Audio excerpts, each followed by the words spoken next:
C'est un matin de novembre à Cambridge et étudiants comme professeurs se pressent pour rejoindre leur classe disséminée dans le centre historique. Au Guildhall se prépare un événement inédit, au potentiel insoupçonnable pour les passants qui ne font pas partie des heureux élus invités à s'y rendre. Le Cambridge China Center y organise le Cambridge China Forum 2018, un événement voulu intime et sur mesure pour permettre à des délégués du Royaume-Uni et de la Chine de se rencontrer et de créer des relations commerciales ou scientifiques. Il y a de plus en plus de businessmen chinois ici et les investissements chinois seraient bons au Royaume-Uni. Mais les gens trouvent que c'est très difficile et frustrant de dénicher les meilleures opportunités commerciales. Il faut quelqu'un au mieux pour connecter Cambridge et la Chine vers le futur. Nous voulions faire ce Cambridge China Forum pour que les gens puissent se rencontrer, se parler et mieux se comprendre.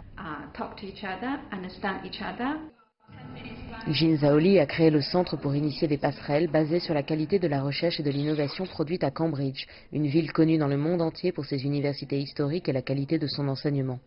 Crayfish.io, une plateforme de services commerciaux et de marketing et dans les entreprises étrangères à percer en Chine, fait partie des partenaires stratégiques du centre.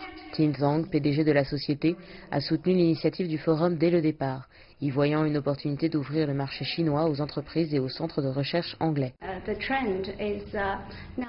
De plus en plus de business saisit les opportunités que la Chine leur offre et cela a aidé Crayfish.io.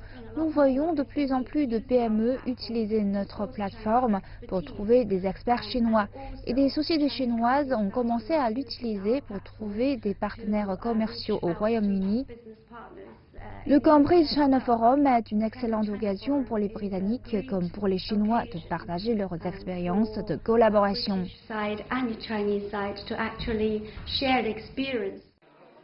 Au programme de la conférence, des interventions sur la collaboration sino-britannique, la Smart City et les Clean Tech, les technologies blockchain, l'e-commerce ou encore les sciences de la vie, ainsi que l'intelligence artificielle.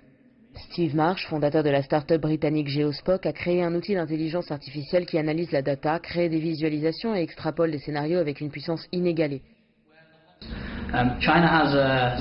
La Chine a une énorme population et un nombre énorme de villes, avec de très grandes quantités de gens vivant dans ces villes. Nous sommes certains que notre technologie pourra aider ces villes à alléger la pression ressentie par ces larges populations et aider à améliorer la vie de ses citoyens, ainsi qu'amener de nouveaux services sur le marché. Donc ce genre d'événement nous permet de réaliser que ce que nous faisons peut être appliqué à de plus grands marchés, en particulier en Chine, un très grand marché pour le futur de notre entreprise. À l'approche du Brexit, le Royaume-Uni est dans une position inédite pour se tourner sur la scène internationale.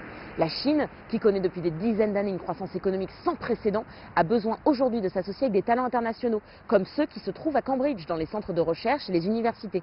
L'initiative du Cambridge China Center, qui vise à développer des relations privilégiées entre les deux pays, est donc une affaire à suivre qui pourrait donner lieu à de très beaux projets. Floriane Virgile, Londres, CGTN.